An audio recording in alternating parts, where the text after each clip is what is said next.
27 सितंबर 2020 को पार्लियामेंट में कुछ ऐसे नजारे दिखने को मिले जो किसी भी डेमोक्रेसी को शर्मसार कर दे।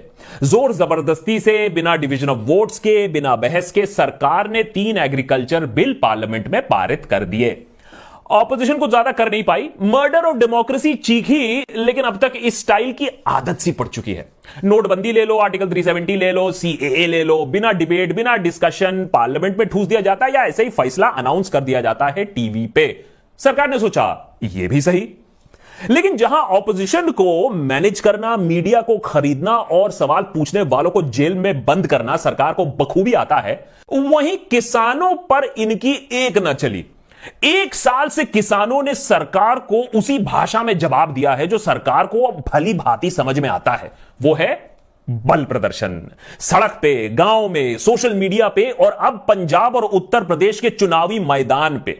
जिस बल प्रदर्शन के बूते पे यह बिल लाया गया था पार्लियामेंट में, किसानों ने शांतिपूर्ण बल प्रदर्शन के वजह से ही आज यह बिल पार्लियामेंट में अब वापस होने वाला है। लेकिन यह आसान रास्ता नहीं रहा है। 600 से भी ज्यादा जाने गए किसानों की, साल भर गोदी मीडिया ने गालियां बरसाई, पुलिस ने डंडे बरसाए, अंत में सरकार को मिला 0 बटे अंडा। किसान आंदोलन का कहना है कि यह लड़ाई अभी तक खत्म नहीं हुई है। एमएसपी यानी मिनिमम सपोर्ट प्राइस की अभी जंग जारी है, लेकिन यह जीत तो जरूर है।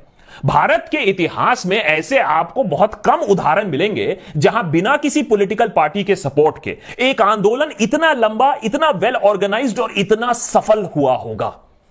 देशभक्त पे आज हम किसान भाइयों को नमन करते हैं और पता लगाते हैं कि यह जीत मिली कैसे। आखिर सरकार का हर पैतरा फेल कैसे हो गया और अब आगे क्या। नेता टाइप आधा काम मत करो, सब्सक्राइब के साथ साथ बेल आइकॉन भी दबाओ। 27 सितंबर 2020 लोकसभा राज्यसभा में जबरन बिल पारित होने के बाद 3 फार्म बिल्स को राष्ट्रपति की मंजूरी मिल जाती है और पंजाब में किसानों का आंदोलन शुरू हो जाता है। एक चौकस सरकार, एक सेंसिटिव सरकार इस मामले को तभी सुन लेती, लेकिन सरकार ने कहा आंदोलन करो, बैठे रहो रेल पटरी पर, हम रेल ही नहीं चलाएंगे पंजाब में। Master stroke. तो ऐसा इग्नोर किया फार्मर्स को 2 महीने तक। 2 महीने तक उनकी ना सुनी गई, उनको इग्नोर किया गया। 25 नवंबर 2020 को किसानों ने ऐलान किया दिल्ली चलो। ठीक है बेटा, अब तो दिल्ली ही जाकर सरकार के गरूर और अहंकार को हम तोड़ेंगे। बाय द वे, किसान इतने नाखुश क्यों थे, ये 3 काले कानून क्या थे, ये हमने आपको बहुत डिटेल में लेगो के हेल्प से ऑलरेडी यहां देशभक्त पे बता दिया है, तो वो समझने के लिए आप देख सकते हैं। एंटी सीए प्रोटेस्ट झेली हुई सरकार ने कहा भाई देखो दिल्ली तो नहीं आने देंगे, तो अपने ही किसानों के खिलाफ जगह जगह पर वाटर कैनन्स चालू कर दिए गए। और कड़ी सर्दी में वो भी सरकार ने रास्ते खोदने शुरू कर दिए, जैसे कोई दुश्मन की फौज आ रही हो दिल्ली की तरफ। कंक्रीट बैरिकेडिंग करनी शुरू कर दी। अब देखिए, कोई मिडिल क्लास शहरी टाइप लोग होते तो ये सब देख के डर जाते, कहते कहां सरकार से पंगा लेंगे। लेकिन ये थे किसान, ये थे फौलादी। वाटर कैनन में तो ये नहा रहे थे भाई साहब, गड्ढे 2 घंटे में भर देते थे। और हां, जहां रही बात कंक्रीट बैरिकेडिंग की, तो अपने ट्रैक्टर के मदद से कंक्रीट बैरिकेडिंग की भी मम्मी डैडी हो गई। जब सारे पैतड़े अपना लिए गए और वो फेल हो गए, तब सरकार ने कहा अच्छा ठीक है आ जाओ, दिल्ली आ जाओ। तो किसानों ने अपना डेरा सिंघू बॉर्डर और गाजीपुर बॉर्डर पर डाल दिया और शुरू हुई सरकार के साथ और किसानों के बीच में एक लंबी चौड़ी डायलॉग प्रोसेस। लेकिन डायलॉग में उलझाने का तरीका बहुत पॉलिटिकल है। किसान भाई बड़े सिंपल हैं।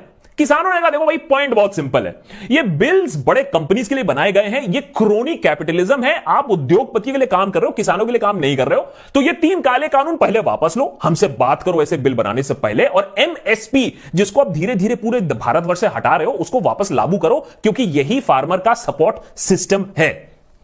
लेकिन पता नहीं क्या मजबूरी थी सरकार की, किसको खुश रखना था सरकार को। सरकार आसानी से बिल वापस ले सकती थी, नए बिल पर काम कर सकती थी, नंबर तो थे ही उसके पास, पार्लियामेंट में फिर से बिल पारित कर देती। लेकिन यह बात साफ होने लगी धीरे धीरे, और दिसंबर तक यह बात एकदम साफ हो चुकी थी कि यह सारे बातचीत से कुछ होने वाला नहीं है, यह सिर्फ डिलेइंग टैक्टिक है। सरकार ने कहा देखो थोड़ा मोड़ा अमेंडमेंट कर देंगे, लेकिन शायद सरकार पर विश्वास तो था ही नहीं किसी का, तो अमेंडमेंट का तो सवाल ही नहीं है। किसानों ने कहा पूर्ण विड्रॉल चाहिए और नथिंग। इसके बाद किसान आंदोलन अपने चरम सीमा पर पहुंचने लगी। जनता से भी सपोर्ट मिला, जय जवान जय किसान के नारे लगने लगे। गाजीपुर और सिंघू बॉर्डर में एक मेला सा होने लगा, संघर्ष का मेला, आंदोलन का मेला। बदले में अब सरकार के तेवर भी तीखे होने लगे। किसानों का आंदोलन और आंदोलन का समर्थन देख सरकार भी तिलमिला उठी। किसानों का मजाक कैसे बनाया जाए, इस पर काम शुरू हुआ। देखिए, JNU, Jamia, CAA, opposition parties, हर प्रोटेस्ट करने वाला, हर सवाल उठाने वाला, अगर आप उसको डिस्क्रेडिट कर दोगे तो आधा काम तो वही हो जाता है। संसद में आंदोलन करने वाले और सवाल करने वालों को आंदोलन जीवी बताया गया। हजारों घंटे और ना जाने कितने एंकरों ने अपनी पूरी जीवन समर्पित कर दी इसी बात पर कि किसानों को कैसे खालिस्तानी बना दिया जाए। इस आंदोलन में अब खालिस्तानी एलिमेंट्स की एंट्री हो चुकी है। आंदोलन जीवी सड़क पर बवाल क्यों काट रहे हैं? किसान के नाम पर सियासी दुकान चलाने की कोशिश। जब एंकर से काम ना हो पाया तो कंगना जैसे लोगों को भी लाया गया कि भैया किसानों को जलील करो। कंगना ने यह काम बहुत अच्छा भी किया। प्रोटेस्ट करने वाली एक दादी को 100 रुपए में मिलने वाली औरत भी कह दिया। लेकिन हर चाल, हर पैतरा फेल होने लगा। आंदोलन जीवी, गोदी जीवी मीडिया पर भारी पड़ने लगे।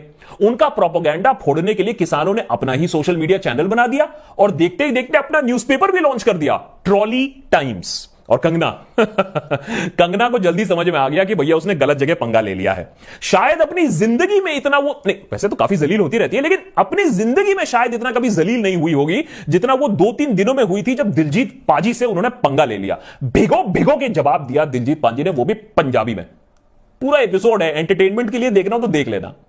लेकिन भक्त इतना प्रोटेस्ट, इतनी जिल्लत हैंडल कर सकते थे। सीएए का एक्सपीरियंस भी था उनके पास। लेकिन घर की बात जब बाहर चले जाती है तब हमें बहुत ज्यादा शर्म आती है, बहुत लाज आती है। जैसा कि वीरदास ने हमें रिसेंटली दिखाया। किसान आंदोलन के साथ भी कुछ ऐसा ही हुआ था। किसानों की आवाज दबाने के लिए सरकार ने सोचा कि बॉर्डर पर, दिल्ली बॉर्डर पर इंटरनेट ही बैन कर देते हैं, बात खत्म, उसको ब्लॉक कर देते हैं। कश्मीर के पैतरे दिल्ली में। इस बात पर और फार्मर प्रोटेस्ट के सपोर्ट में रियाना, ग्रेटा, मिया खलीफा सब ने टिप्पणी कर दी। भक्तों का दिल टूट गया।